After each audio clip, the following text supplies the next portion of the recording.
President Trump was talking about some methods that he's heard the medical community is talking about for helping people get past this COVID-19 thing and maybe avoid it altogether. Thank you very much. So I'm going to ask Bill a question that probably some of you are thinking of if you're totally into that world, which I find to be very interesting. Okay. So supposing we hit the body with a tremendous, whether it's ultraviolet or just very powerful light, and I think you said that hasn't been checked, but you're going to test it. And then I said, supposing you brought the light inside. See, like right there. You know, I mean, theoretically, yes. If you're at the point where you're like, that hasn't been tested, right? But you're going to check it out. There's no need to bring it up to the American public just yet, if you're the president. President Trump has not gotten past the sort of like talking in your driveway to your neighbor who's gardening. Like, this is the type of stuff you yell over the bushes. Like, I don't know, they say you can hit it with ultraviolet light. I don't know, I've heard good things. Like, if you're, over the bushes, that's fine. You were just out there landscaping anyway. You weren't, But when you're turning on the TV and you're like, oh, man, maybe the president will give me some hope. And he's like, I don't know, I think maybe tanning beds. You're like, all right, let me book an appointment. You know what I mean? People give more credence to the president. It just is what it is. And I think you said that hasn't been checked, but you're going to test it. And then I said, supposing you brought the light inside the body, which you can do either through the skin or... I like that he gave himself credit, too. He was like, the light's good, right? And the doctor's like, yeah, no, the light is good. And there are UV lights, by the way, that kill viruses. Like, there are UV lights that work as disinfectants, I think. I've seen them on ads. I don't have any. I don't know where to get them. I wouldn't advocate for them. If somebody was like, hey, I have this bottle of Purell, or you could just stick your hand in this light, I swear to God, it's just as effective. Which one do you want to do? I'm going Purell 100 out of 100 times because I don't trust you. The light thing seems weird. You could just be shining a black light on me that you got from Spencer Gifts. I don't want anything to do with it. I know Purell works. Give me the Purell. No problem. But apparently there are, I guess, disease-killing lights. And I guess Donald Trump, with the big brain in his head, he said, well, what if we got the light under the skin? What if we took the light that kills viruses on top of the skin? What if you swallowed the bulb? Theoretically, it would light up the body, yes? And they were like, no, of course not. You wouldn't plug it into anything down there. He's like, but if you could plug it into something, let's say you left it plugged in when you swallowed it, and then it would still be lit up, yes? And they were like, yeah, okay. If the bulb, yeah, it would still be lit up. Okay, all right, well, now it's shining on the inside of the body, yes? Okay, all right, I'm following you. Okay, so it's killing the inside. Okay, no, maybe you're right. Maybe you're right. I think you said that hasn't been checked, but you're going to test it. And then I said, supposing you brought the light inside the body, which you can do either through the skin or in some other way. Yeah. And I think you said you're going to test that too. Sounds interesting. Right, and then I see the disinfectant where it knocks it out in a minute, 1 minute. Yeah. And is there a way we can do something like that by injection inside or almost a cleaning? Because you see it gets on the lungs and it does a tremendous number of the lungs. So it'd be interesting to check that. So that you're going to have to use medical doctors with. But it sounds interesting to me. So we'll see. But the whole concept of the light, the way it kills it in 1 minute, that's pretty powerful. He's think tanking. He's just spitting out ideas here. He's just sitting there, He's at the podium. Yeah, there's a whole bunch of TV cameras on him. Yeah, the press is paying attention to every word that he says. But, screw the media for paying attention to every word that he says. You know what I mean? I was going to say it's not like he's at a news conference, but he is at a news conference, unfortunately. Okay, so maybe they should be paying attention to every word that he says. But he's clearly just sitting there going, look, doc, they take the disinfectant, right? You rub it on the hands. It's not on your hands anymore. I've seen people, they get hangovers. They get an IV full of vitamins. All of a sudden they feel better because it went through the bloodstream. What if we took disinfectant and put it in the IV bag? Have you ever noticed, because the fluid's a little thick in the IV bag, it looks like Purell anyway. So what if we injected disinfectant in through the veins? Wouldn't it kill everything in the veins? I mean, the doctor needs to sit him down and go like, yes, it would kill the disease because it would kill the carrier. He's like, all right, great. well, maybe, okay, never mind. Wait, Mr. Trump, before you get up there. And then he gets on the podium and he goes, the trick is we're going to have to kill the carrier. Who's the carrier again? Well, that'd be you. That would be the person. It would kill the person, probably. I think if you got an IV of, like, Lysol spray, you would probably die. And if you died, you would no longer have corona. You would no longer have anything. You would no longer have air in your lungs. You would no longer have possessions. You'd no longer have stress and worry, that's for sure. And you certainly wouldn't have a mouth anymore that you could run and say nasty things about, the president saying things.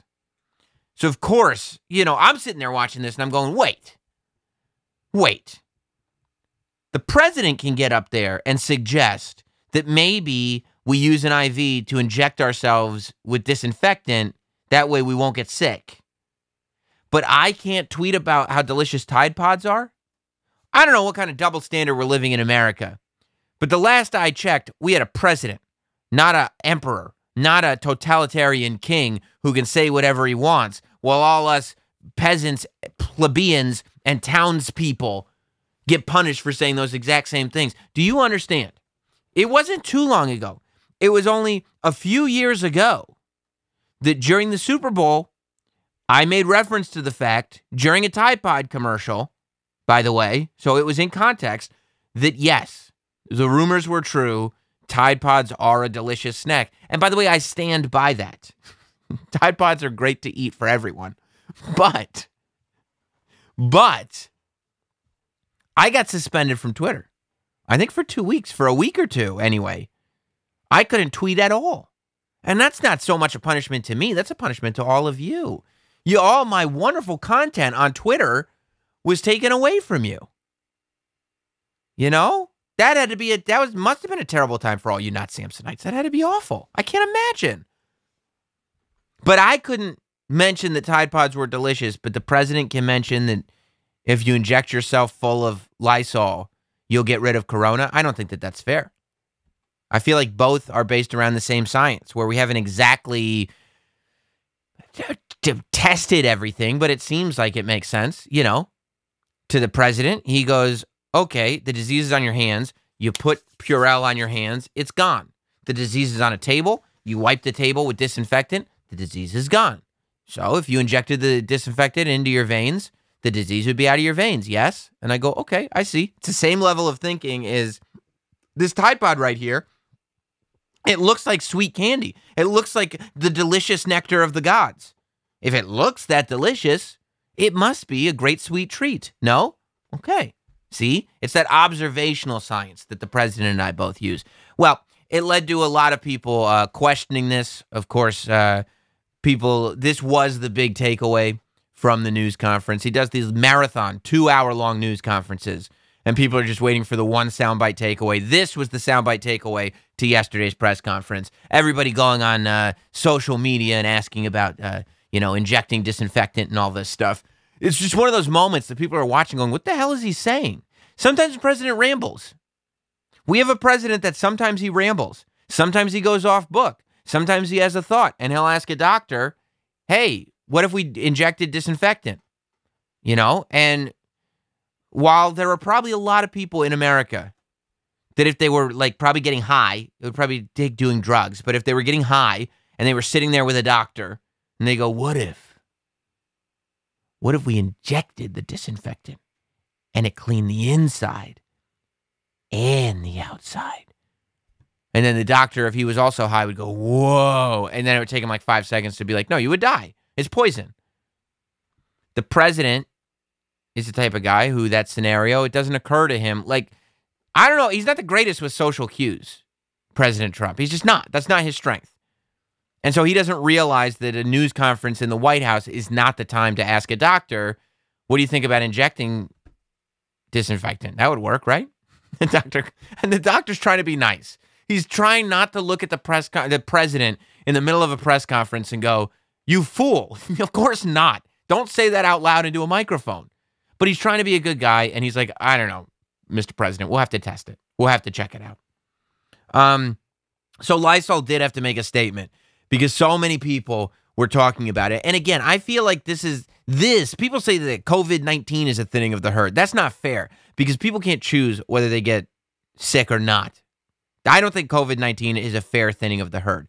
I think if the president says something like this and anybody that goes home and grabs an IV bag and puts disinfectant in it and just injects themselves with it and then, gets sick or dies because of that, that would be a thinning of the herd.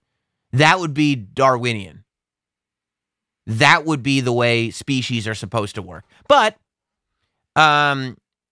Lysol came out and said, improper use of disinfectants. Due to recent speculation and social media activity, the makers of Lysol and Dettol, I don't know what Dettol is, has been asked whether internal administration of disinfectants may be appropriate for investigation or use of treatment for coronavirus SARS-CoV-2. I'm assuming that's COVID-19 because, as we all know, this ain't COVID-1, folks. It's COVID-19. And I'm glad they're addressing this as global. And this is like such corporate speak. Because they don't want to be smart-ass Twitter personality that would just be like, no, Mr. President, you can't clean the insides of your body with the same thing that you clean the outside of your body with. That's not how it works. If you eat soap, your insides will not be cleaner. Think about it. If you use soap on the outside of your body, you're clean. You smell good. People want to be around you. You get all the germs and all the dirt off. If you eat soap, you get diarrhea. It's the most disgusting, gross thing that comes out of your body. It becomes such a mess. It's the opposite. Imagine if you were using soap on the outside of your body and your skin turned to a diarrhea-like substance. You would never use soap again. That's why it's so effective on the outside of your body and so ineffective on the inside of your body. But I digress. Lysol says, as a global leader in health and hygiene products, we must be clear that under no circumstance should our disinfectant products be administered into the human body through injection, ingestion, or any other route. As with all products, our disinfectant and hygiene products should only be used as intended and in line with usage guidelines. Please read the label and safety information. Does this say anywhere that I can't inject this? We have a responsibility in providing consumers with access to accurate, up-to-date information as advised by leading public health experts. For this and any other myth-busting facts, please visit covid-19facts.com. Myth busted. Yeah, Mythbusters. If I drink 2 liters of Purell, will my insides be cleaner and will I never get disease? No. It will be poison. Myth busted. For this and other myth-busting facts. I really do. I haven't met anybody. But I really do hope that there are people who are out there that are like, no, that makes sense. I don't know why everybody's getting on this guy's case. I drank some hand sanitizer tonight with dinner just to see. And I didn't, not a lot, just a little bit. No, it's not going to kill me, just a little bit. Yeah, I mean, look. White Owl Massacre says, you're no Dr. Sam. You're right. I'm not a doctor. I don't know. Maybe it does. Lysol says it doesn't. The rapper says don't drink sanitizer. But maybe that's a conspiracy. Maybe it's because the elite want to save the hand sanitizer drinking for themselves. I don't know. It's possible. Mr. Hideous says just soak tampons in bleach and then pop it in the old jail pocket. Maybe. I don't know. I'm not a doctor. So how could I possibly know? However, that sounds like it'd be a terrible idea to me, a layman, if you will. Well, we're all jumping to conclusions here because the president actually cleared this up today. A lot of people think that he stepped in it with this comment, but that's not true. That's not true. It's actually a lot of us misreading the comment and thinking that it was something that it wasn't. He cleared it up. No, I was asking a question sarcastically to reporters like you, just to see what would happen. Oh. Now, disinfectant for doing this, maybe on the hands, would work. And I was asking the question of the gentleman who was there yesterday, Bill, because when they say that something will last 3 or 4 hours or 6 hours. But if the sun is out or if they use disinfectant, it goes away in less than a minute. Did you hear about this yesterday?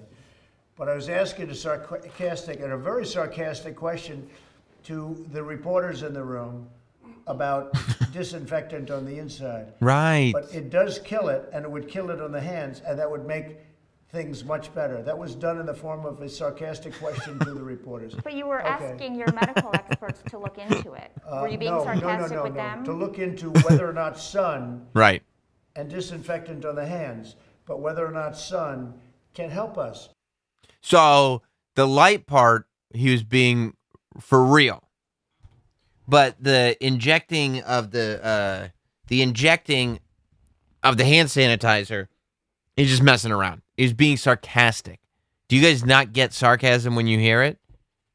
He was like, "Hey, we're gonna what are we see?" If he had been like, "What are we gonna do? Inject disinfectant?" That's sarcasm. But a lot of times humor is dry and we don't pick up on it. And a lot of times you just go like, here's two things. That one is real and one I'm being sarcastic. You be the judge. Hey, what we could do is get light under the skin. That could help. Or we could also inject, we could inject Purell. The second one was sarcastic. See, here's the issue. Here's how sarcasm works. If you present two examples and the second example is sarcastic, then the only reason sarcasm would be in play is to discredit the first example. For instance, if I said, lima beans are a good dessert. Yeah, so are rocks. And people were like, you think rocks are a good dessert? I'd be like, no, I was being sarcastic. Why? And they'd say, why are you being sarcastic? And I would say it was to discredit the first example. Like I wouldn't say, if somebody was like, chocolate cake is a great dessert. And I was like, yeah, so are rocks. They'd be like, you think rocks are a great dessert? I go, no, I was being sarcastic. And they would be like, so you don't think chocolate cake's a good dessert? And I'd be like, yeah, I do. I think chocolate cake is a good dessert. And then when I said rocks were a good dessert, that was very clearly sarcastic. And then they go, I don't think you know what that word is. I don't think you fully grip sarcasm. Because you can't, if it was sarcasm, and you got to give people the benefit of a doubt. If it was sarcasm, then the reason you're sarcastic about the injection of disinfectant is because you're discrediting the idea that you would put light under the skin. But in the explanation of I was being sarcastic about the first thing, he still says, the second thing, he still says the first thing was real. So I don't know why why would you follow up something that you really are considering? I would really like more information about this. And now here's some sarcasm completely out of nowhere. Maybe it was like a Monty Python thing. And now for something completely different. I don't know. I'm not 100%. It didn't sound like any sarcasm to me. Of all the excuses that I thought I would hear for that statement, sarcasm was not one of them. I do love the idea of people doing that, though, going forward, of when like they're just wrong about something or when they realize, look, I wasn't thinking about what I was saying and I said something dumb, that you could just say I was being sarcastic. Like when you're just wrong. I was being sarcastic. I wasn't wrong. But you could have said, yeah, I was kind of thinking of 100 different things at once and I just kind of said it. Like, yeah, no, I don't really think that that's true. You could just admit, no, I was off on that one. But when he's like, no, I was being sarcastic. I knew exactly what I was doing the whole time. And I was being sarcastic to reporters like you. It's just, sometimes you got to take the L. No, you're still like, hey, President Trump, yesterday you said you could maybe inject disinfectant. And he goes, no, that was to prove how stupid the media is. And you passed the test, you big idiot. Sarcasm. Duh. See, when I said sarcasm, duh, that was me being sarcastic about the idea that it was actually sarcasm. You see? I hope, and you know how this will go. Something else will happen tomorrow, and we'll forget about this. Like this is just today's fun. But I do wish that there would be somebody just hounding him over this. Sir, you said it was sarcasm when you brought up injecting disinfectant, I was just wondering, how is that sarcasm? Because technically, and like you could bring up, I heard on Sam Roberts Now, in order for sarcasm to work, it has to discredit the first thing. Were you trying to discredit the first thing? Then how exactly was it sarcasm? Like, I'd like for him to be taken to sarcasm court and really sit down and explain how exactly, sir, was that sarcasm in the traditional sense of sarcasm. You know, you'd think that he would get thrown off. You'd think that you could get him, but I don't think so. I think Donald Trump, I mean, look, he stands his ground on things, okay? He's stubborn, if nothing else. I'll bet you could take him into a court and he would never admit that the thing he said couldn't possibly have been sarcastic because none of the rules of sarcasm apply to it. I see Not Sam Miguel says, that girl that you told 911 was your phone number to didn't understand your sarcasm. You see, I've told the story before, but when I was in high school, somebody said, I was walking, and a member of a gang, quite frankly, I believe, said, hey, yo, Sam, this girl wants your number. And the girl was a very good-looking girl, but the type of girl that would hang out with, like, high school gangbanger type guys. Not the type of girls that would hang out with sophomore in high school Sam Roberts. Because you know what type of girl would hang out with sophomore in high school Sam Roberts? No type of girl. That's what type of girl. So, when I heard that, I said that couldn't possibly be true. As a matter of fact, I think that, my friends, that is an example of sarcasm. He said, this girl wants your number. The truth was, the girl did not want my number. And he was using sarcasm to illustrate the absurdity of the notion that that girl would want to call me. But I knew that. I understood sarcasm when I was a sophomore in high school. And my meter was on. And I said, oh, no. I'm going to combat his sarcasm with more sarcasm. And I said, he said, come on, what's your number? What's your number? And I turned around and I went, 911. And then I turned around and walked away. And the reason I turned around so quickly is because my face was beet red. Because I had realized that in the war of sarcasm, I had been defeated. Because I got a response from the two that I was talking to that went, what? Huh? What? The girl was like, what, 911? The guy was like, what's he talking about? I don't know. He's a weird guy, I guess. I don't understand.